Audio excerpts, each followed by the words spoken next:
अकबर और बीरबल की कहानी बैल का दूध। एक दिन की बात है कि अकबर और बीरबल दोनों एक उपवन में बैठे हुए आनंद मना रहे थे। इतने में शाम हो गई। जब बीरबल घर जाने को उद्यत हुआ तो बादशाह ने उसे रोककर कहा, बीरबल, आज कई दिनों से मैं एक बात सोच रहा था, परंतु तुमसे कहना भूल जाता था। एक हकीम दवा बनाता है, उसमें बैल के दूध की अनिवार्य आवश्यकता है। यदि तुम कहीं से उसे ला दो तो अति उत्तम हो। पत्ता खड़का बंदा भड़का। बीरबल बादशाह अकबर की मंशा समझ गया और मन में कहा कि बादशाह इस बहाने मुझे मूर्ख बनाना चाहते हैं। बीरबल बोला, इसमें घबराने की कौन सी बात है, मैं 1 सप्ताह में बैल का दूध ला दूंगा। बादशाह ने कहा, 2-4 दिन और अधिक लग जाएं तो कोई चिंता की बात नहीं है, परंतु दूध का आना बहुत लाजिमी है। बहुत अच्छा, कहता हुआ बीरबल वहाँ से विदा हुआ। वो घर पहुँच एकांत स्थान में बैठकर बैल के दूध वाले प्रश्न पर विचार करने लगा। चिंताग्रस्त बीरबल के कई घंटे का समय मिनटों के समान बीत गया।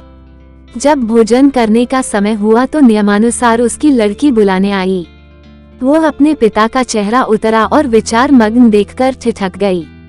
जब उसको खड़े कई मिनट व्यतीत हो गए और पिता का ध्यान न टूटा तो उसने उद्विग्न होकर पिता से चिंता का कारण पूछा।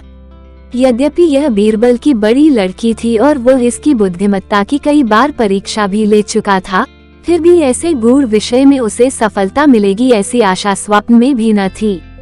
इसलिए कुछ समय तक उसकी बातों को अनसुनी कर टाल मटोल करता रहा। पुत्री के पुनः पुनः अनुरोध करने पर उसे विवश होकर बादशाह का जटिल प्रश्न सुनाना पड़ा। कन्या बोली, पिताजी, यह कौन सी ऐसी कठिन बात है जिसके लिए आप ऐसे चिंताकुल हो रहे हैं। चलिए, भोजन का समय बीता जा रहा है, मैं उसका उत्तर 1 हफ्ते के भीतर ही बादशाह को पहुंचा दूंगी। लड़की के ऐसे उत्तर से बीरबल की चिंता घटी और साहस कर भोजन करने गया।